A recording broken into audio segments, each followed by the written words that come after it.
It's Wednesday, new depth chart coming out tonight. We're going to see what changes there might be. Spoiler alert, I don't think there should be a ton. I think they did a good job, but there still needs to be some changes here on Locked On Gators. You are Locked On Gators, your daily podcast on the Florida Gators. Part of the Locked On Podcast Network, your team every day.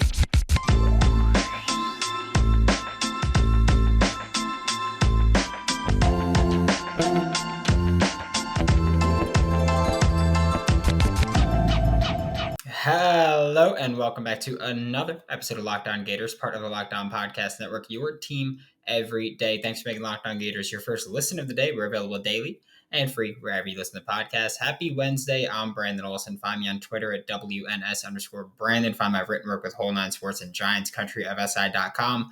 This episode of Locked On Gators brought to you by Sling TV. Don't miss this week's matchup between the Gators and the Gamecocks. Gators gonna win right here on Sling. Sling is the TV you love for a price you'll love. Try it today. Before getting into today's content, just ask you to like, subscribe, comment, review, but especially subscribe. I'm trying to hit like 3,000 subscribers before the end of the year. If that's something we can make happen, I'd greatly appreciate that. But now, depth chart time, because the Florida Gators depth chart comes out every Wednesday night and every Wednesday morning. You get what I think some changes should be, what some changes could be, will be, all that fun stuff. But I think when we're looking at wide receiver first, that's the first place that I'm talking about. There are two things I have for receiver. But first, this one. If Justin Shorter is still hurt, I know that last week he was a game time decision. That doesn't mean a single thing. I want you to know that. Game time decision could happen and you can miss 2 games. That's fine. That happens where it's like, hey, well, we're going to see if he can go. And if he can, he can. That's great. So far, hasn't been the case. But if Justin Shorter can't go, I think Caleb Douglas should be the outside guy, obviously, or the next man up, we'll say, because Ricky Pearsall is obviously a top 2 receiver on this team. If you want to make the argument he's top 3 instead of top 2, go ahead. Without Justin Shorter, he is undeniably top 2, but Caleb Douglas needs to be the next man up. Caleb Douglas this season targeted 6 times, has 4 catches, 87 yards, 2 touchdowns. Get him the ball. His nickname's PayDay for a good reason. Like he's, I don't know how to put this other than saying he's nice with it. Like it's as simple as that. Caleb Douglas is someone who, once he committed, I was excited for him. Like first of all, you can't be named PayDay and play wide receiver and not be good. But also just watching his film, he looked great. The kid has been dynamite this season. And I think maybe even more important than just, I think he's good. Quarterbacks trust him. And he finds the end zone. But quarterbacks trust him. Jalen Kitna targeted 3 times in the, how many times did he run a route? 5 times. Caleb Douglas ran 5 routes against Eastern Washington and got targeted 3 times. That's perfect. Not perfect, but that's great target share. And then you look at this past week against Texas A&M, he ran 11 routes, got targeted 3 times. That is also very good. Like quarterbacks trust him. Getting targeted at that rate isn't something that just happens naturally. Like that's quarterbacks like you and they're looking for you and they're going to get you the ball. That's an important factor when you're talking about who should be stepping up at receiver, especially for a quarterback that we've seen in Anthony Richardson, who, I mean, I just finished the interview with Hayden Hansen. You'll hear me say, I think that Texas A&M was Anthony Richardson's most complete game of his career so far as a quarterback. He still has struggled at certain points this season. If Justin Shorter can't go, who Anthony Richardson trusts Justin Shorter more than pretty much anybody, then put Caleb Douglas on the field with Ricky Pearsall and with Xavier Henderson. Next thing to talk about is Ricky Pearsall. He's one of the 3 depth chart changes because Ricky Pearsall is one of the most dynamic playmakers on this team that's not named Anthony Richardson. I don't know how you can even argue that. I don't think anybody would argue that. But Ricky Pearsall, I said Caleb Douglas has been dynamite. Ricky Pearsall has been dynamite. He's been nice. He hasn't been used as often as he should be, but seems like he's getting a little bit more involved. We saw Eastern Washington. He ran a reverse 76-yard touchdown, just burned everybody. It was awesome. And then you look at Texas A&M, 3 carries, which is not something you really expect, but 34 yards. He's only found the end zone once running the ball. It was that one long run against Eastern Washington, but 3 carries, 34 yards. Great, because it was pretty consistent. 2 of those 3 carries went for over 10 yards. Pretty dang good, if I do say so myself. I think that's another thing where, like, if he's going to be the guy where you sometimes hand him the ball and he's going to be the motion guy, that's a perfect fit. Stop putting Xavier Henderson as the motion guy. Make it Ricky Pearsall and hand him the ball sometimes and threaten him. Ricky Pearsall, or threaten with him. Ricky Pearsall also this season, 37 targets, 22 catches, not a great receiving rate, 406 yards, 2 touchdowns. That's pretty dang good. That is 18 yards per catch. That's pretty good. He is one of the better receivers on the team, one of the more productive receivers on the team. There's a reason that he hasn't been playing a ton of snaps, but is still second on the team in receiving yards because he's damn good at his job, and it's as simple as that. So I think Ricky Pearsall is someone that you have to kind of feed. The last depth chart suggestion I'll say here, I don't even want to say change. I want to say suggestion because that's all this is. I'm not saying he should be benched or anything like that. This is also very nitpicky. Say that. This is very nitpicky. But the depth chart is pretty damn good right now.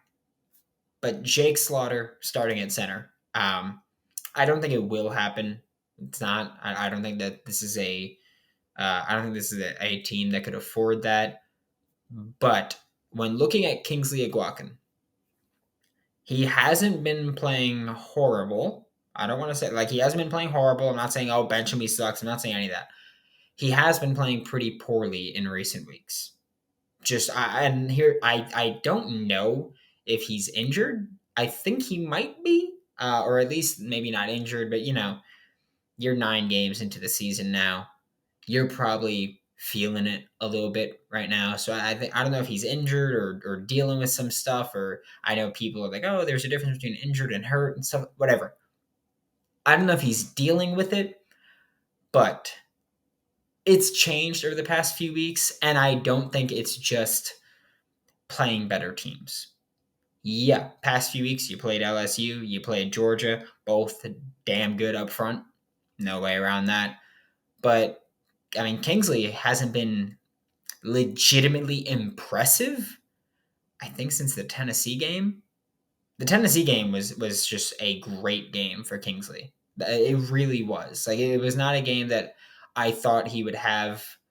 It's not a game where I thought he'd be as good as he really was, because that Tennessee game was, first of all, a hard game for a center. And we saw Kingsley against Kentucky struggle a lot with false starts and early snaps or not snapping at all. We saw him struggle with that quite a bit. Was not an issue in Tennessee. Was not an issue in any of the home games before, because Florida started their season with 6 home games in their first 7 games. But against LSU, he struggled. Against Georgia, he struggled. Against Texas A&M, he struggled.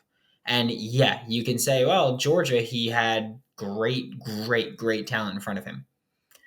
Not great enough to go, yeah, he had 10 combined pressures in the past 3 games. LSU, Georgia, Texas A&M. 10 combined pressures allowed for Kingsley Eguakun. He had 2 the entire rest of the season combined before then, and they both came in the Kentucky game. Utah, not a pressure allowed for Kingsley. Tennessee, not a pressure allowed for Kingsley. Missouri, not a pressure allowed for Kingsley. He did a great job for most of those games. Also in the past 2 weeks, we're talking about past 3 weeks. So we'll say past 3 weeks, but in the past 2 games, it's been 5 penalties on Kingsley, bringing him up to 8 total on the season. He had 2 against Utah, 1 against Tennessee. That's not great, and I don't know if he's hurt or whatever it is, but I think for this week, you give him a rest, you rest him, you get him right again, and then you get ready. Maybe you do it Vandy week. I don't know, but something is, I don't think, right with Kingsley Eguakun right now. I think he's much improved this year over last year. I just don't think that he's fully healthy right now. I don't think he's 100% healthy right now going into this final stretch of the season. But now it is time for Hayden Hansen coming up. But first, today's episode of Locked On Gators is brought to you by SimpliSafe, because the numbers don't lie. In the last decade, over 4 million people, including myself, have chosen SimpliSafe home security to protect their home. And here's the thing, you don't earn the trust of that many people without doing something right. Okay? Simple as that. At SimpliSafe, your safety is the only thing that matters. And I know that I've told this story before, and you probably hate hearing it by now, but I was on vacation in June. You all know that because a bunch of recruiting stuff happened and I wasn't able to cover it, which sucked, by the way. But while I was on vacation, got a notification that was like, "Hey, man, might want to check out. Someone's near your house." It was a kid in the yard getting a ball. It was nothing, but it's great to know that, like, hey, you got my back, and I appreciate that. You can customize the perfect system for your home in just a few minutes at simplisafe.com/lockdowncollege. Save 20% on your SimpliSafe security system when you sign up for an interactive monitoring plan and get your first month free. Visit simplisafe.com/lockdowncollege. And remember, there's no safe like SimpliSafe. Joining me now for Locked On Gators is Hayden Hansen, Florida Gators freshman tight end. And Hayden, not starting off with the Billy Napier message. That's next. But first, one win away from bowl eligibility in Billy Napier's first year. How's it feel? Feels good. I mean, it just feels like I talked on it last week. It feels a part of the plan.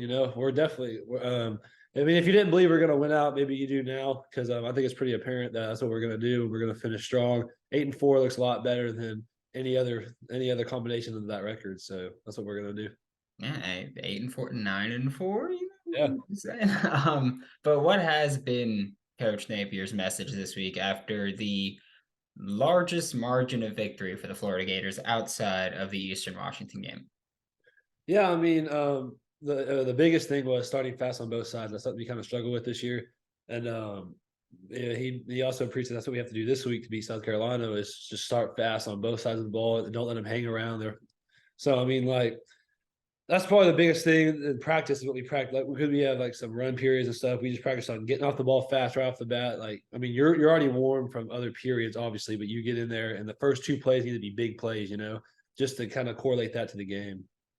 Yeah, and I pretty openly said I've been harsher on Anthony Richardson than some other people have been, but I think the Texas A&M game was maybe his most complete game as a quarterback, and just pretty much every facet. How great was it to see him go out there and just do that? Because he looked so comfortable as a passer, and obviously as a runner. Once he gets a little bit of space, you ain't catching him. Yeah, I mean, he's just a freak. I wasn't surprised. I mean, it's always expected. I've seen once you see it once, you know what he can do. He's a very talented guy, and he'll definitely be a key contributor at the next level. So I mean, it's fun watching him grow. I mean, this is his first complete season as a starter, and he really hasn't let many people down. So I'm just it's cool to see him come to work every day with us and lead the team. And I'm just looking forward to the rest of the season and see what he does. Yeah, I mean, you mentioned that he's going to be a key contributor at the next level, whenever that may be. On Monday, we saw the afternoon press conference. Montrell Johnson was he shot his shot, which you have to respect. Montrell shot his shot with Anthony Richardson saying, "We need him back for one more year." And then he did the whole little looked right at the camera. And is that kind of the feel right now in the locker room? You guys are lobbying for Anthony Richardson to come back for at least one more year? Yeah, I mean, you definitely want a guy like that to come back and help your team. I don't know. We'll see what happens. I wouldn't be surprised either way. But well, I mean, yeah, there's definitely a lot of whispers, not whispers, like screams. I mean, like you have that, like, a talented guy like that, you definitely want him back on your team. So we'll see what happens. Yeah, I could tell you pretty much every time that I say Anthony Richardson's name on the podcast, just the comments blow up about whether he should stay or whether he should go. And it's just like, sit down, enjoy the ride, because it's gonna be like that until he makes a decision. But I feel like pretty much every week that you've come on here, we've talked about Billy Napier's focus and attention on detail and trying to fix kind of the little things. How's it kind of feel now seeing where offensively, defensively, this team from the beginning of the season, which, yeah, first game beat Utah and then it kind of brought back down to standard a little bit. But I mean, this team's made strides every week, improving upon the little things. So, how's it feel where the product on the field is just significantly better than it was a month or two ago? Yeah, I mean, it's just the work we've been doing has been paying off. But I mean, when you think about it, our four losses are all to four ranked teams right now, and I think three of them are in the top 10. Don't quote me on that, but I'm pretty sure that's pretty accurate. But I mean, they're quality losses, and it wasn't like they were blowouts besides the Georgia game. So I mean, we could easily only have one loss right now. I mean, either way, but so our record looks a little worse than it could be. But I think what Napier's doing is obviously working. It's just going to take a little bit of time, and I think it's starting to show effectively to the fans, and they're starting to believe. So that's good. Yeah, it's also I guess it's with the playoff rankings coming out now that maybe people are putting a little bit more weight into it, but Florida's 4 losses, number 1, Georgia 22, number 5, Tennessee by 5, and then number 7, LSU by 10, number 23 or 24, Kentucky by 10. But even the 10-point losses were that close to Uh-huh. being wins, and including a win over number 13, Utah. So I think people are now starting to realize, like, yeah, you can say Florida's 5-4 or whatever, but those 4 losses are to damn good football teams. Yeah. And just speaking of the improvements that this team has made, something I realized I haven't asked you, but you've been on campus for what, 6 months now, roughly? Roughly. Which defenders would you say have improved the most since you got on campus? Whether it's from you trying to block them or them covering you, whatever the criteria. Yeah, that's a good question. I would definitely say Powell 52. That dude's gotten better every week. For sure. Him. And if we're gonna talk coverage, um, I'd probably go out and say I'm gonna go with the linebacker. I'm gonna go with Shamar. Fall camp we were battling it out, and there's not as many weaknesses now that I can kind of attack. He's solidified most of it. He's definitely improved in the coverage. He's a great player, and it's been fun watching him evolve. Yeah, I hope you know that now I'm looking for big things from both of them as we continue going on for the season because in maybe April, I had Princely on the show and I was like, hey, who's the most improved offensive player? And he said Austin Barber, and that dude is just whooping right now. He is cooking. So I'm taking the Princely also is cooking. Yeah. Um, yeah, let me tell you, Built Bar hit something different lately. I finally got around to trying their white chocolate blueberry granola bar, and holy shush. Obviously, granola, but real pieces of blueberry, and it's coated in white chocolate. Hmm? Yeah, no, I got a sweet tooth, so I freaking love it. I really do. Still just 150 calories, still 15 grams of protein, obviously a few more carbs than usual because it's a granola bar. It's not just a normal protein bar. But use promo code LOCKEDON15 to get 15% off of your order right now at built.com. But shifting to this week and actually the game, what's kind of the feel and the mindset going into South Carolina week where Florida in recent history has kind of won that series handedly, but last year, it was a rough loss. Gamecocks ran for almost 300 yards, so I'd imagine there's a little bit extra coming from some of the guys that were on the team last year. Yeah, I mean the plan is to go in there, start fast, and stop the run. That's pretty point blank for what we need to do. So if we go out and do those two things, it should be in our control for the whole game. So Yeah, and I mean, we all know Billy Napier developed a coaching staff, an army, as he likes to call it, because with the coaches and the support staff, there's like a million of those people out there. They're everywhere, and they got every weird possible job title there is. But one of the things that we heard a lot about as a much improved area from last year at Dan Mullen, which I know you can't speak on the Dan Mullen staff, you weren't here for it, but something that's much improved from the Dan Mullen staff to Billy Napier is the strength, conditioning, nutrition programs. So I was kind of curious, just what has your personal development been like with them? Like what have your lifting numbers jumped significantly? Just lost fat, gained muscle, if you know how much generally.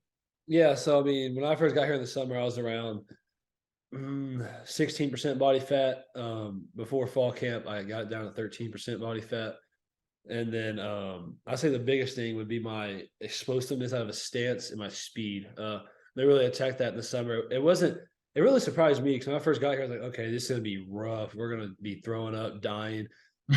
So don't get me wrong, some of those days we were, but a good number of those days were limited reps, but they were focused. We'd have lightweight maybe tied to us, or we'd have like a 10 or less like specific sprints from awkward stances because Tiger and them do a good job of teaching like every single fundamental and what every muscle does when you sprint.